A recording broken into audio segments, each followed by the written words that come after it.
Hello, picnic part 2 मध्ये तुमचं स्वागत आहे.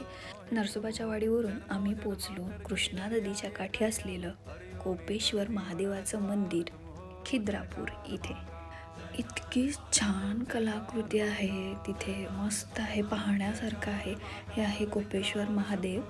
त्यांनी खूप छान त्याची पूजा वगैरे मांडली होती. खूप सुंदर वाटत होतं आणि खूप प्रसन्नही वाटत होतं. सावीनेही दर्शन घेतलं छान, आम्ही सर्वांनीही दर्शन घेतलं. खूप प्राचीन कलाकृती आहेत. इतकं छान कोरलेलं आहे त्या प्रत्येक खांबांवरती. पंचतंत्राच्या गोष्टी सर्व काही खूप छान कोरलेलं आहे. सावीला घेऊन दर्शन घेऊन बाहेर आलोत. मस्तपैकी तिथे मामाने हत्तीवरती बसवलं.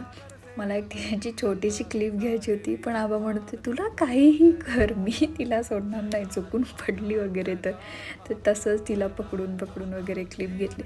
माहिती आहे तिला नाही काही आठवणार, पण एक छोटासा अनुभव म्हणून आम्ही तिला तिकडे घेऊन गेलेलो.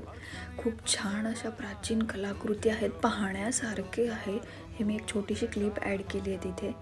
मस्तपैकी तिचे फोटोज वगैरे काढले. तिला खूप आनंद होत होता. आणि हे जे स्वर्गमंडप आहे ते मेन आहे तिथलं, खूप छान वाटतं तिथून. देन आम्ही परतीचा प्रवास धरला.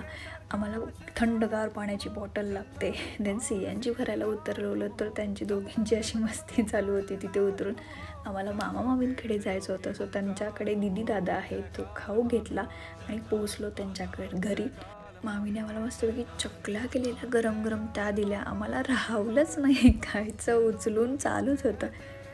देन बाहेर घेऊन गेलो. दादा दीदीच लाजत होते सावीपेक्षा जास्त. येताना युनिव्हर्सिटीकडून यायचा चान्स भेटला.